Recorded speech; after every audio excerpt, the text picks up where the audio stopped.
Join us in the Bear Den, a real-life, real-love podcast celebrating the joys and challenges of parenting, family dynamics, and unconditional love. Hey friends, another episode of the Bear Den podcast. Today's guest, a great friend of mine, a true cowboy. He really should be living in Arizona with me, not up here in Utah. It is Mr. Cowboy Kade Johnson. Thanks for having me on. Absolutely. I appreciate it. Look at that belt buckle, by the way, bro. We got a look at that. We are the they belt buckle. That is fire. We had made for the rodeo we put on. Yeah, wouldn't look very good on my Lulus, to be honest with you. Get you some jeans and boots. And get me some Wranglers. Yeah, there we go.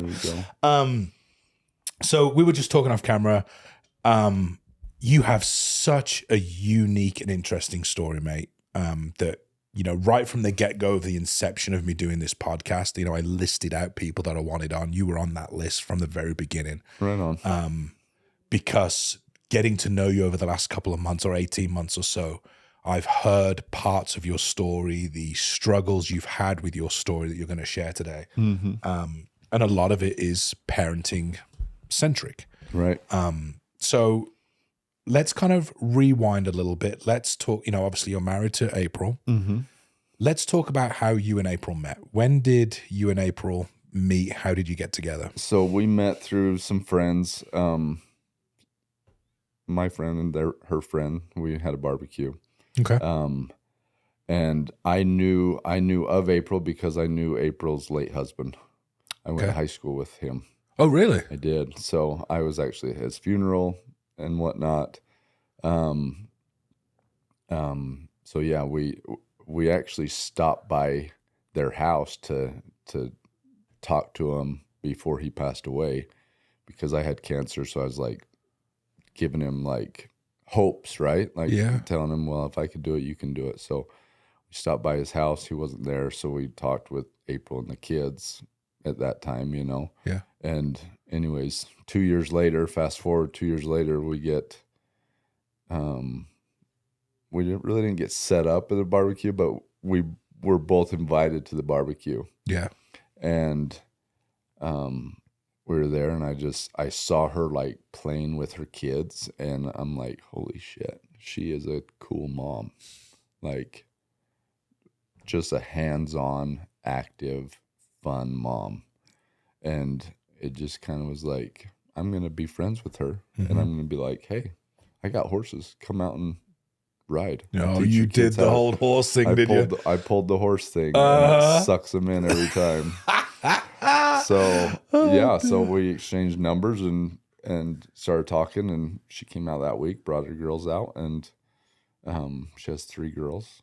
And we took them on a ride, and it's history. I love that. Yeah. Now, were you married before? I was married. I was married in my 20s. Okay. So I had been divorced for almost 11 years. So Any children from that marriage? No children for that marriage. So you went, and so piecing this together, you were married prior, no kids, got divorced, non-married or single or not attached, let's put it that way, for 11 years. Yeah. You touched on you had cancer. When did that happen? So cancer happened in my when I was 33.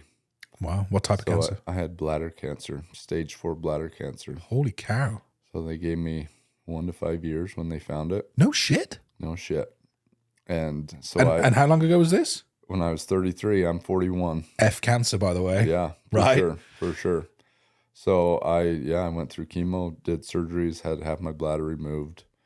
And yeah, so for a long time, and during that time, when I was going through chemo, they're like, well, you probably can't have kids.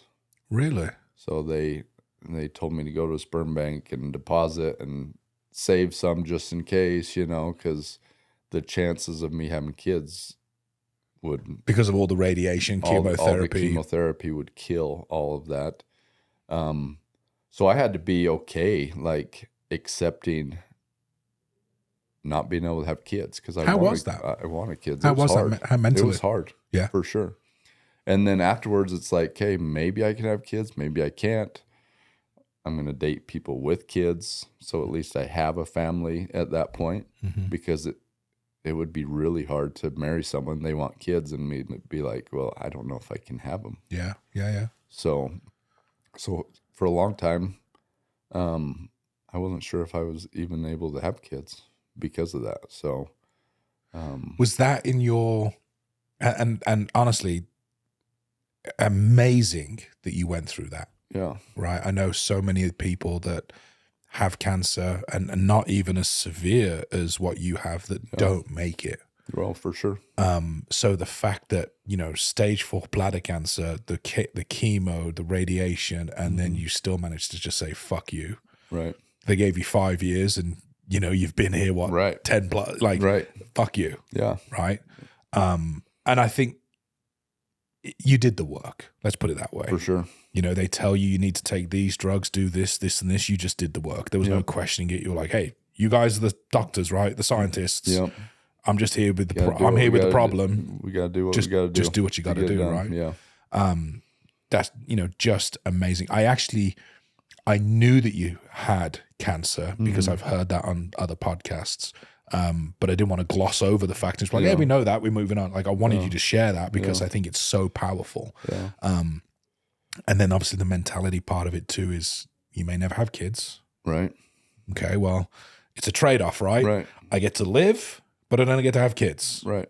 For sure. Sometimes you just gotta. And you know what? Like, I look at stepkids as they're not my stepkids; they're my kids. 100%, mate. Yep. Yeah, you and I both stepdads. We don't do that. You know, it is. I mean, they're our kids. Yeah, for sure. So when you fast forward, April, your wife, her husband, was he obviously going through cancer at the same time? He did go through cancer and passed away from cancer. That's kind of where you kind of buddied up. And well, and I knew him in high school, and I had been in remission. And so when he didn't make it, it's hard. It was hard on me to see him not make it and leave a wife and 3 daughters behind and think that I was saved for what? Yeah. You know, with no wife and no kids. Really? Did that went through your mind? Oh, for sure. It was one of the hardest things for me because almost of that. Like a survivor's guilt. Yeah, for sure. 100%. Wow. Yeah. A big survivor's guilt where I was like, why didn't you take me and leave him behind when he has a wife and daughter? Dude, that just got me. But that just really hit me. But you know what? It wasn't God's plan. Yeah. You know, and I think I mean, for a long time, I didn't understand why I was still here. And when I met April and I met the girls, I knew why I was still here. That's beautiful. Was to be their dad. That is beautiful. Be a parent for them. Yeah. Yeah. To be their rock. Right. And was there any discomfort when you met April? Did she have the same sentiment at all? That you were a cancer survivor, you'd been a friend of her husband's, you'd been a friend to the family. Yeah. And, you know, as things progress and feelings start to progress, did she ever feel the survivor's guilt of, you know, why weren't you taken and my husband stayed? I don't know. I honestly have no idea if she did or not. You know, when I first started hanging out with her, I'm like, there's no way, like, I'm not even going to put this on her because that's a lot to put on her to even, if I was her, there's not a chance in hell I would date myself. You know what I mean? Like, okay, I did this once. I'm not going to do it again. Yeah. You know? And I told her that. I'm like, why would you date me when there's a chance it could come back? Oof. Dude, I didn't even think I didn't even think about that. Like for 7 years, I got checked every 3 months because there was a high % that it would come back. And she would have to go through this all again. And she's like, she looked at me, she's like, that's not your decision to make. And I'm like, get back in your box there, cowboy. Okay. You know? Yeah. And, you know, she went to an appointment with me and we're sitting there and I can just see her like kind of panic to a point. But then it was the last place she saw her husband alive in that moment, right? In that place. So to be back there with me getting checked, I decided, I'm like, I'm not doing this anymore. I'm not going back. I'm not getting checked, because I got anxiety about it. I got, and I'm very much like, if I don't think about it, it's not going to happen, right? But every time I went, I focused on it. I thought about it, and I'm like, you're putting energy into it. Yeah, I'm putting energy into it, and I don't even want to put energy into it. Yeah. So we decided, I said, are you okay if I stop going to the doctor and stop getting checked? She said, yep, that's totally your decision, and I support you. Wow. So yeah, a year and a half ago, I stopped going. Good for you, dude. And yeah, fuck cancer. I'm great. Stop giving it power, right? For sure. Don't put any energy into it. For sure. That's amazing. So you met April. Yeah. It was how long after her husband had passed? Almost 2 years. Okay. Yeah. Obviously started to, you saw her as an amazing mother, and you were like, I want to hang around with this chick. She's pretty cool. Right. How did the progression of dating begin? Was she open to it, or was it?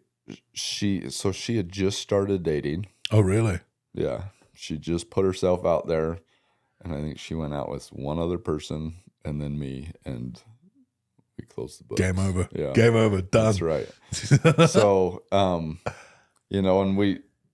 it was, I remember the first time I went to her house to pick her up for a date, her sister-in-law and the girls were all in a car doing a drive-by really slowly just so they could see me at the door. And that's kind of cute. And I kind of look, I'm like, and I see them drive by real slow, and I'm like, and then she comes out, and anyways, come to find out they were like doing a drive-by to see who I was, because her oldest daughter at one point came to her and said, hey, Mom, if you're ready, I'm ready. Oh, that's nice. And she's like, what do you mean? She's like, to date. If you're ready, I'm ready for you to date. Yeah. And so that kind of gave her the okay, right? And then her youngest at the time was 4 years old. And she's like, Mom, all I want for my birthday is a new dad. Wow. And she's like, haha, like, you better talk to Jesus and your dad about that one, because that's not going to happen. This was like in June. Her birthday's in August. And we met in July. And I was there on her fifth birthday in the morning. Wow. So pretty cool how these girls have helped put it all together. Yeah. Yeah, for sure. Well, I can only assume too that, for April, there's a necessity and a need for companionship to not be alone, right? For sure. But then also for the girls too, like it was their dad. Another guy's moving in, dating mom, 100%. parenting me. Like they have to be ready for that. And absolutely. A lot of times, the adult, the male or female, whatever, will put their own needs on the back burner until the kids are ready. Right. And sometimes kids just might never be ready. Right. For sure. So you start dating April, and as the relationship progresses, and this is who you're going to end up with, this is who you're going to be with, right? You obviously know that it's a package deal. There's kids involved. 100%. So you've become a parent overnight, just like I did. Yeah. How did that make you feel, knowing that you're going to be a step parent, but you can't have your own kids, and not through potential choice, but because of your circumstances? Right. Enough time had gone on that I was all right with it. Okay. Because I had accepted that, right? Gotcha. So one great thing about April is like when she started talking to her girls about her dating and this and that, like she's like, we're not doing stepdad, we're not doing stepkids. Whoever I'm with is your dad.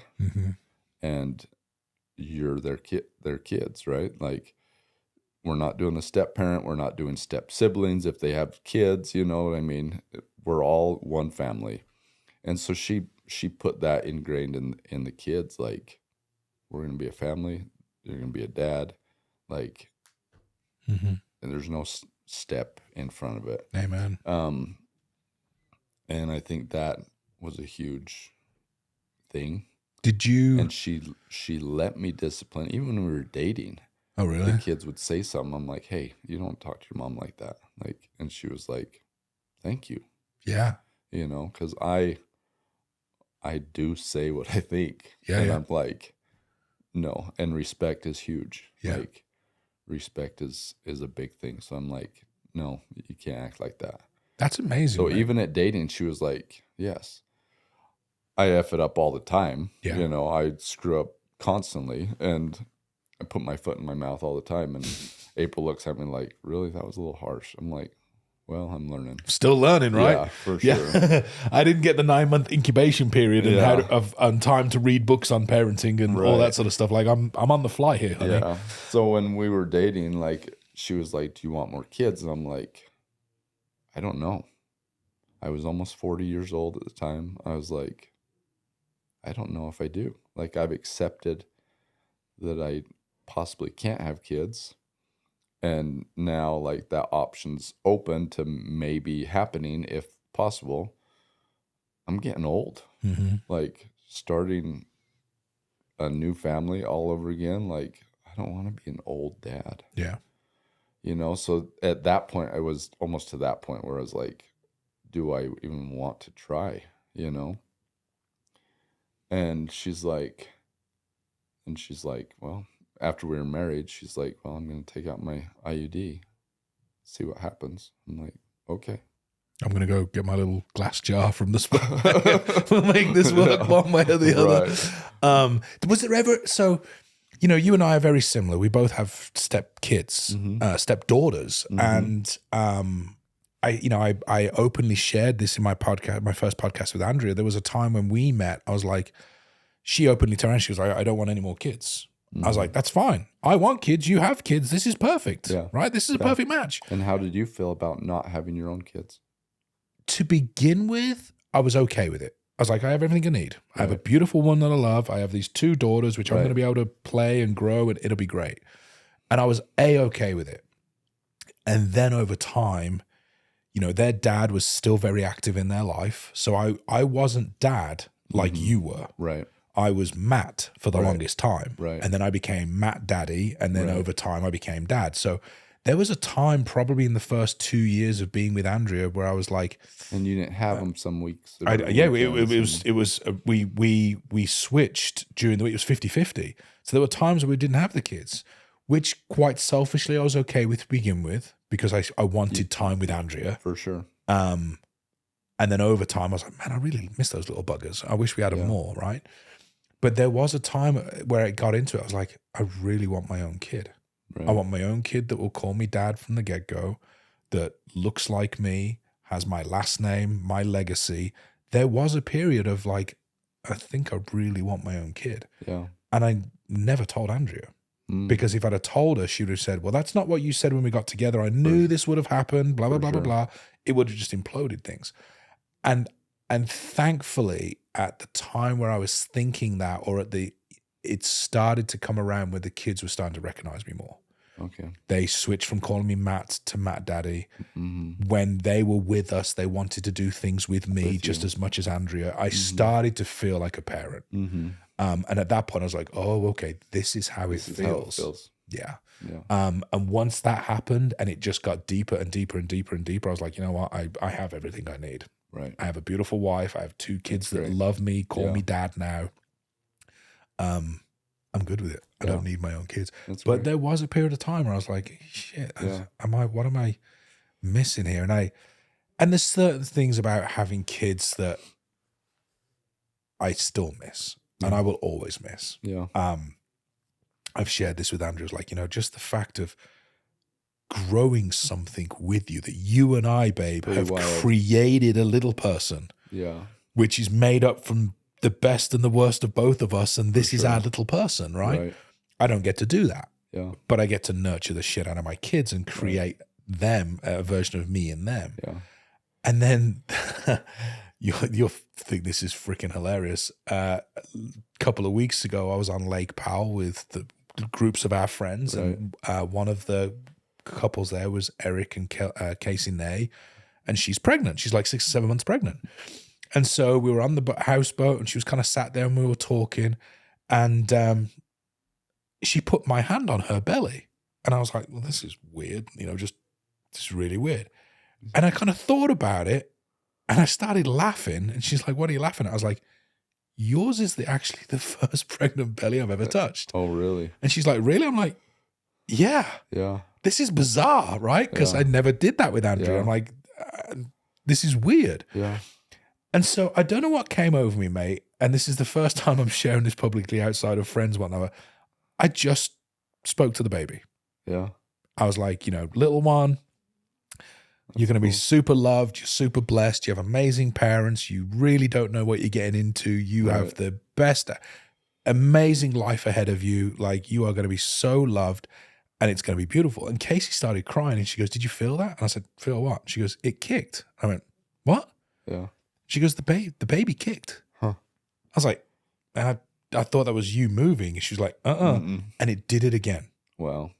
It's neat. I broke down. I absolutely started sobbing. Yeah. It was the first, I'm getting emotional talking about it now.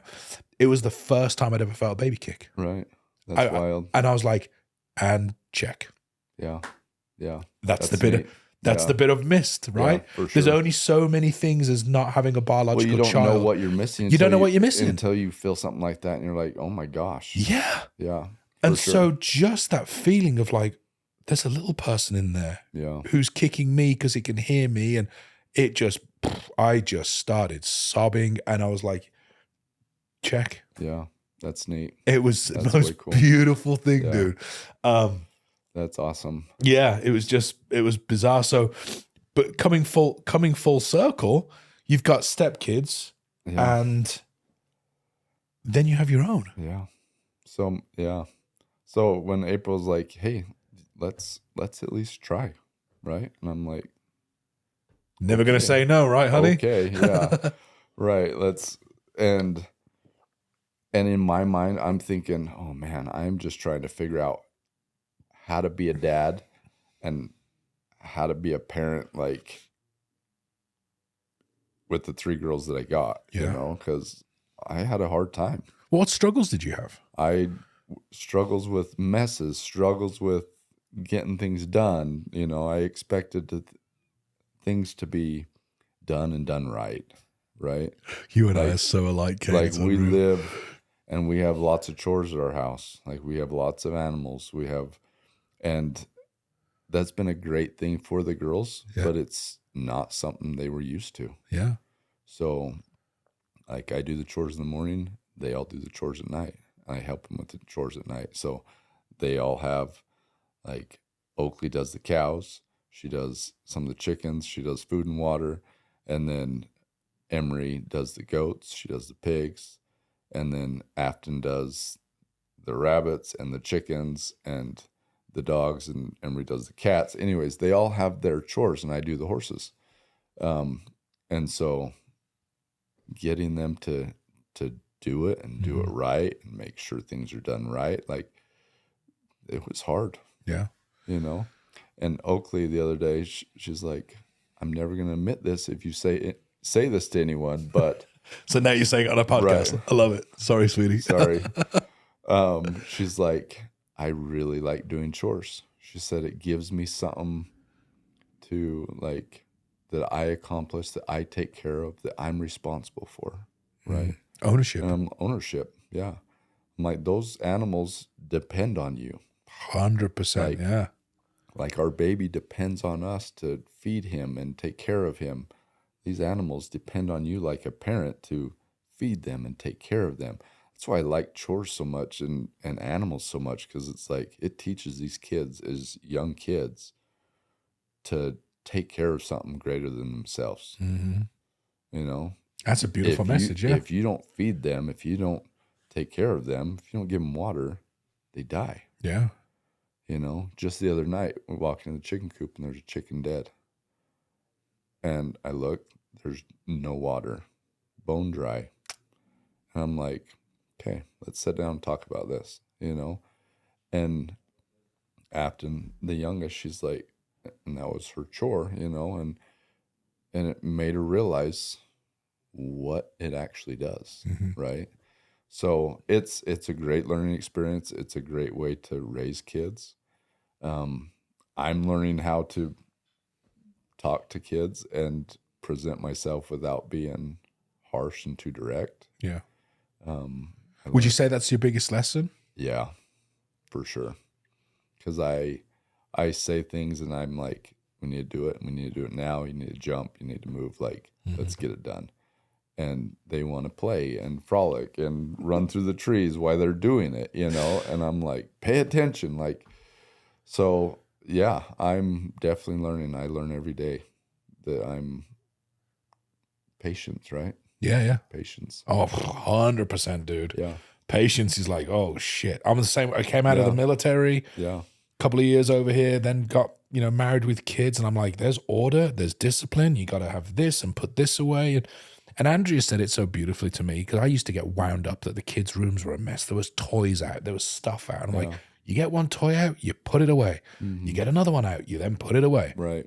And Andrea just hit me straight in the heart. She was like, was your room like that as a kid? Right. And I was like, She's like, then why are you expecting theirs to be? Yeah, for sure. You're only expecting them to be like this because you've spent 10 years in the military where you're calloused to be that way. For sure. They're still kids. Yeah. I was like, oh shit, yeah, you're absolutely right. Yeah. Has it allowed you to be more of a kid? To become more playful? I'm learning. Yeah? I'm learning because like I've realized in like some of our retreats that my inner child has been gone since I was 10 years old. Really? Since I was 10, I wanted to be an adult. I wanted to grow up. I wanted to do adult things. What caused that? I don't know. I just always wanted to be grown up. Further ahead than you were? Mm-hmm. Yeah. Yeah. I have noticed that with you actually over the last 18 months, with We Are The Day. There's a lot of things to begin with. You were like, I'm not doing that. Yeah. That's stupid. I'm not doing that. And now it's hard for me to let go. Yeah. And now you're like, oh, yeah, I'll give it a go. Yeah. Yeah. For sure. Yeah. But yeah, it's good. But going back, like I wanted to share, like when I went to ask April to marry me, I talked to the girls first and I asked them if I could marry their mom. Oh, wow. Love that, dude. It's such a huge thing, right? And Oakley, the oldest. How old was she at this point? She was 11. Okay. She's 14 now. She's 11. And she's just like, I don't know. And I'm like, uh-oh. Not what I was looking for, kiddo. Yeah. And she's like, I just don't know how it's going to change. I'm like, it's going to change. Life is going to be different. But did she mean that in the fact that you're already in their lives and do you need to be married for this to continue working? Or was it like, I don't know how this is going to change, like with you being officially our dad? I don't know how our life's going to change. Gotcha. Because they were living, in their house that they were living with their dad. Gotcha. Right? You were still separately. Gotcha. We were separately living, right? So they would move to my place and life would change. Yeah. Yeah. But then, we talked it out and she's like, yes, I'm okay with it. I love you, and when I proposed, the kids were there. Oh, mate. And it's funny, we were on a horse ride up the canyon, and when I did, Emery looks over and she's like, does this mean I can call you dad now?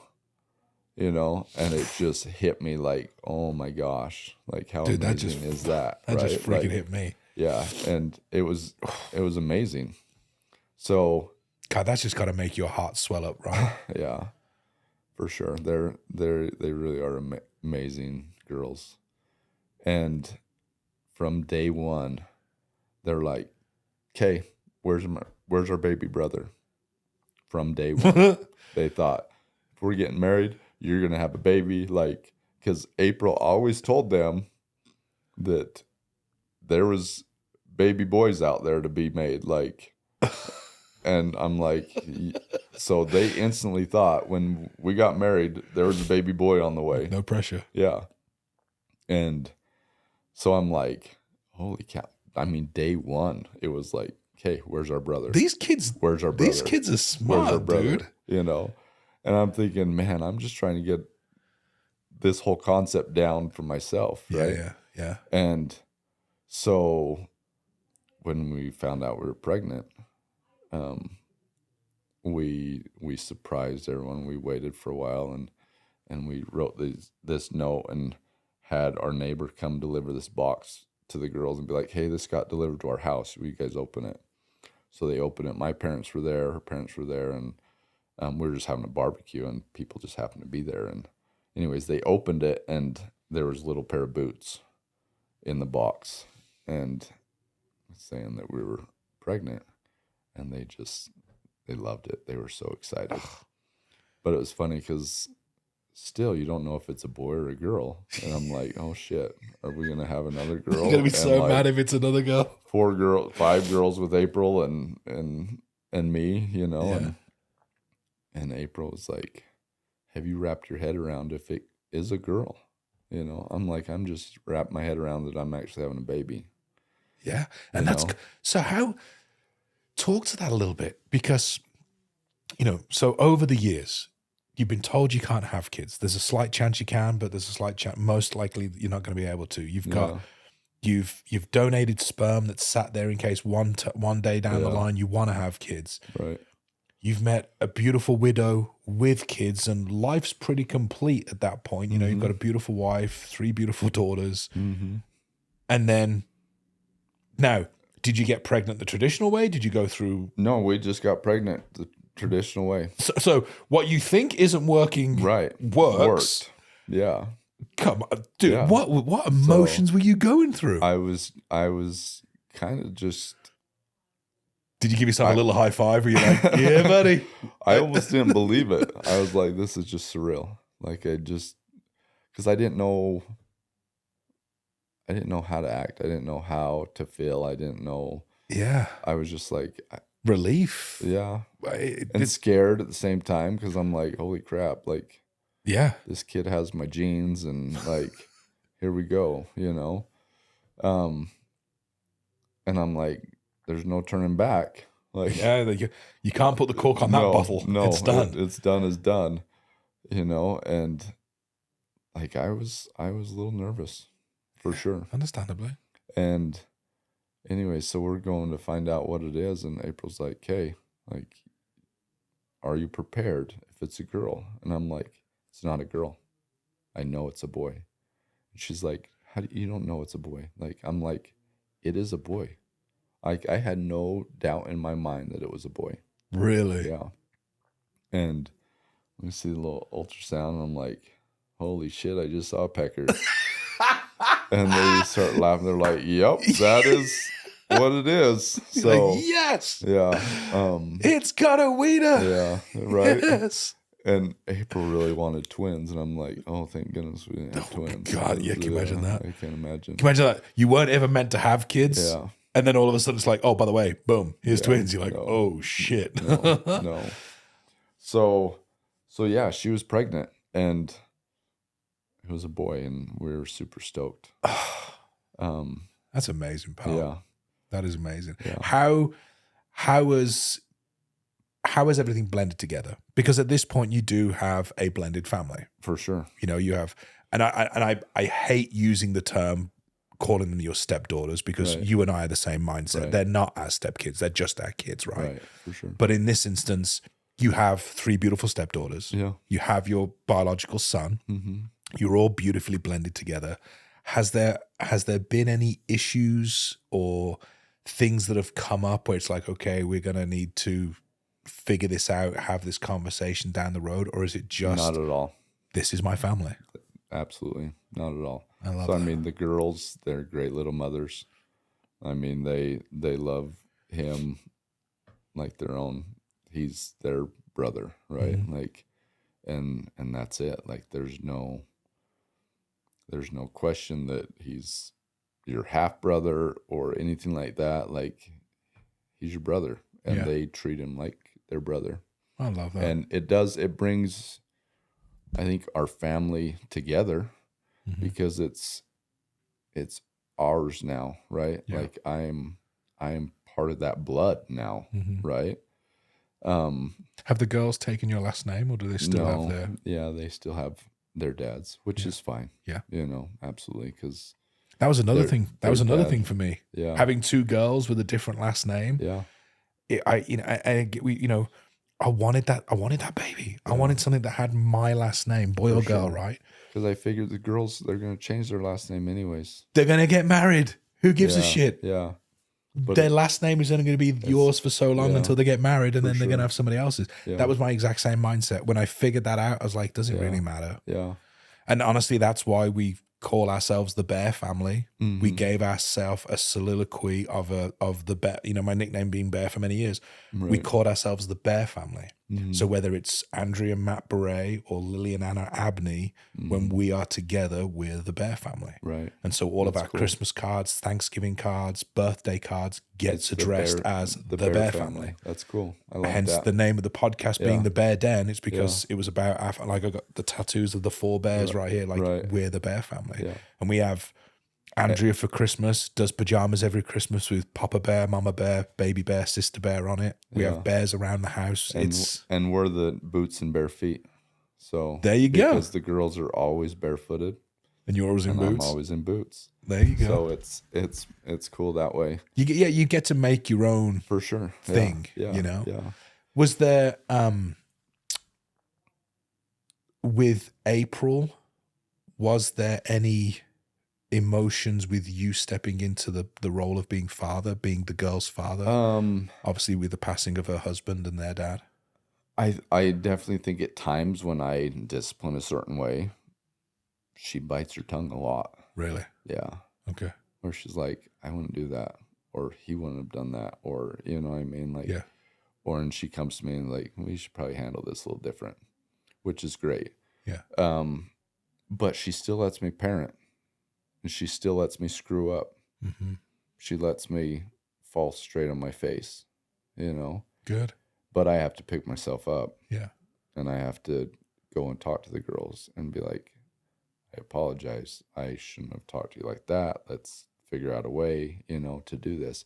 So one great thing that we've done at our place, so on the back of our property, there's an old dead tree. It's about a quarter mile down the road. When we're arguing or they're fighting or someone just needs to chill out, they got to run to the tree. How many times have you ran to the tree, Kate?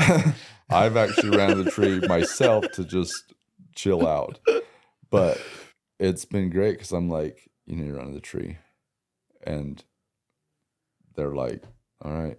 And I'm like, if you get to the tree and you don't know why you're there, sit there and figure it out. Stay there until you, and then come back.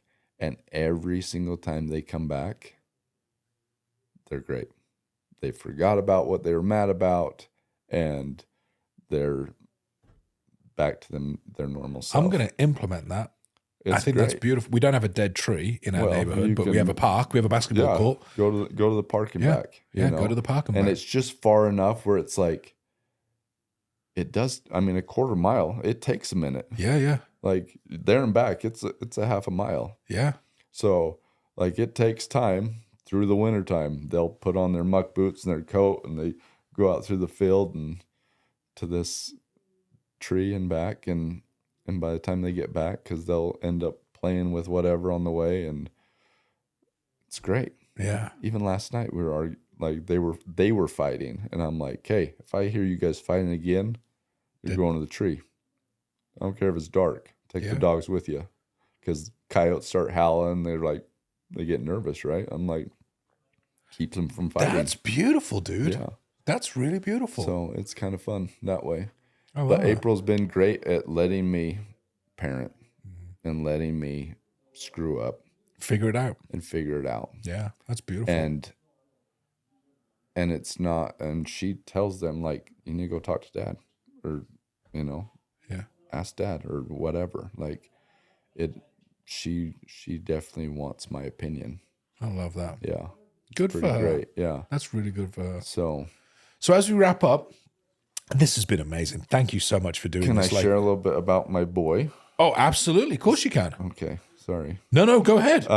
So we had a scare at 28 weeks. Okay. Wow. Okay. So she started getting like swollen, and we went in the doctor. And I remember this. yeah, and her blood pressure was out of control. Yeah. She got life flighted to IMC. And scariest thing of my life, I was driving from American Fork Hospital to Salt Lake, 3 a.m, and my wife's being life flighted with my son, and I'm thinking, I'm gonna lose her, I'm gonna lose him, I'm gonna lose everything.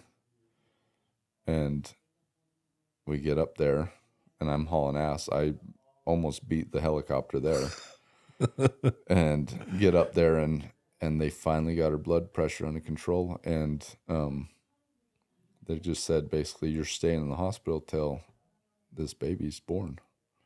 And there was a lot of miracles there. Like, so we were planning on having the baby at home and all that stuff. And she does things natural. And so it was just everything out of our element and everything out of our hands, really. And we get up there, and the baby was breech at that point, flipped upside down.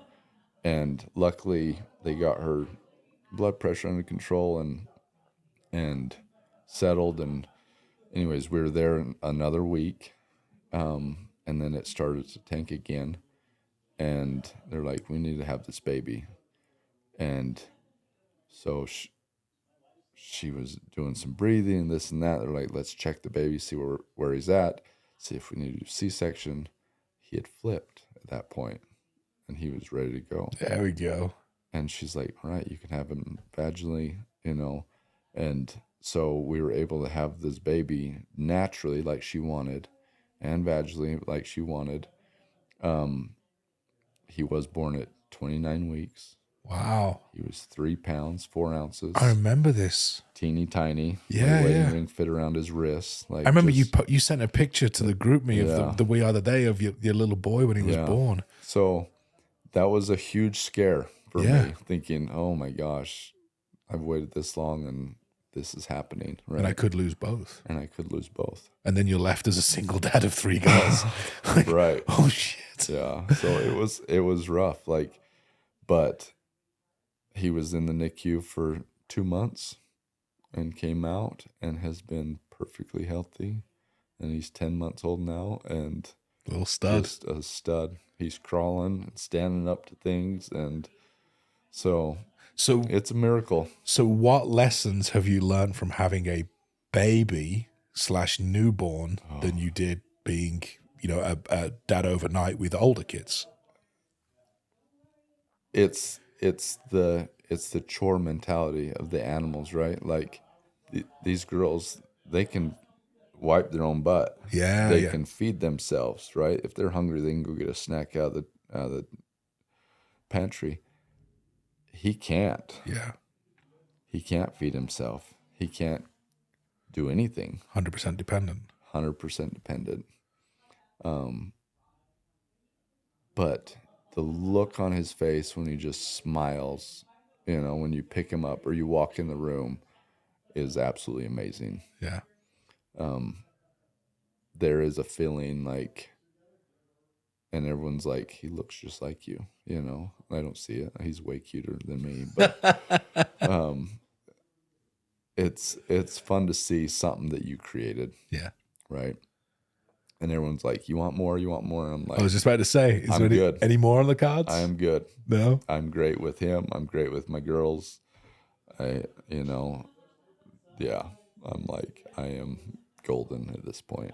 So, And how's April doing? she's great. Yeah? She's doing great.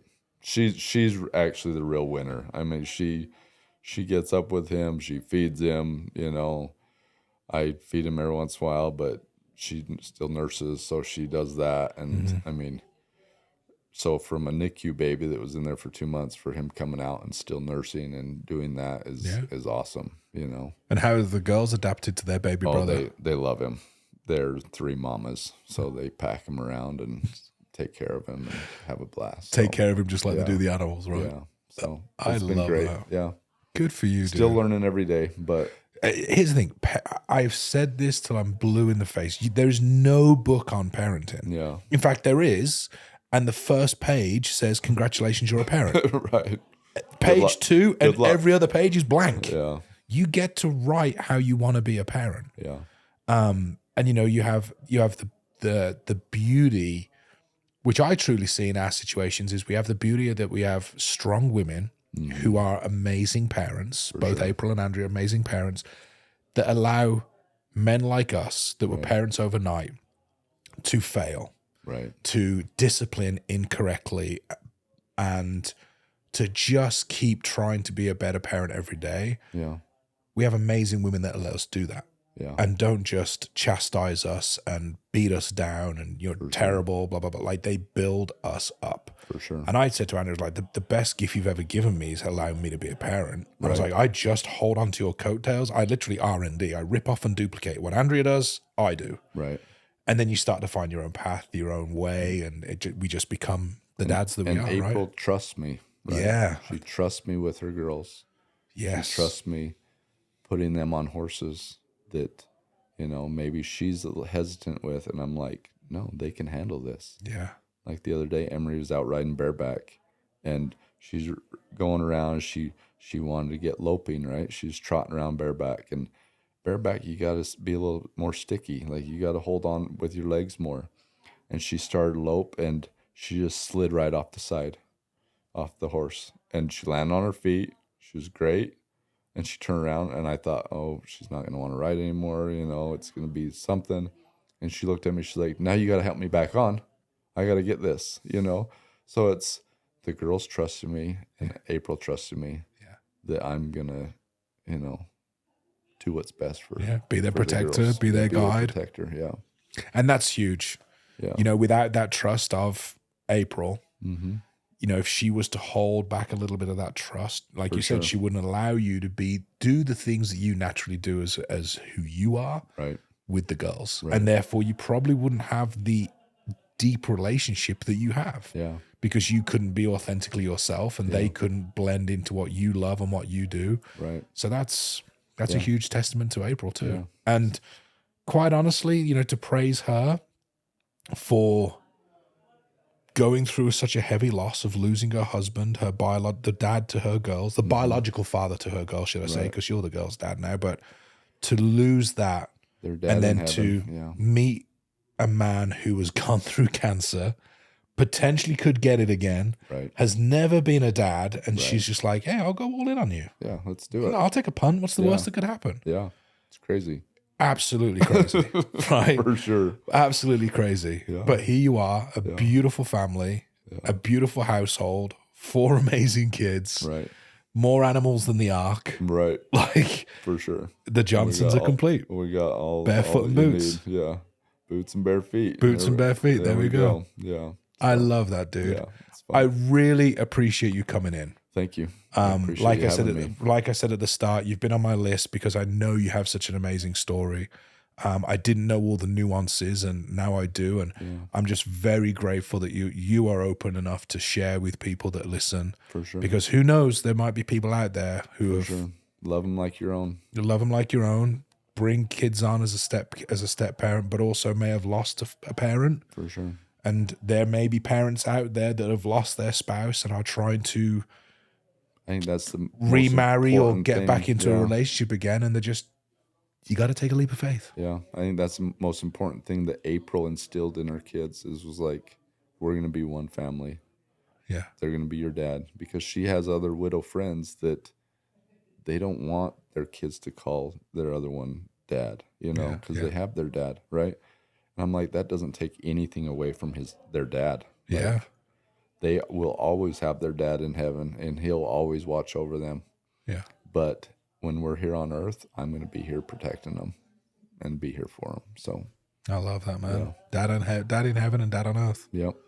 I love that, mate. Well, thank you again. Thank you. It's been an absolute honor, dude. Yeah. You're a pure thoroughbred. Well, I love it, man. You too. I appreciate you. Absolutely, pal. Thank you. Thank you. Thank you for listening to the Bear Den podcast. Please click subscribe and get the updates for our new episodes. And if you feel the need to reach out, you can reach me on Instagram @TheBritBear.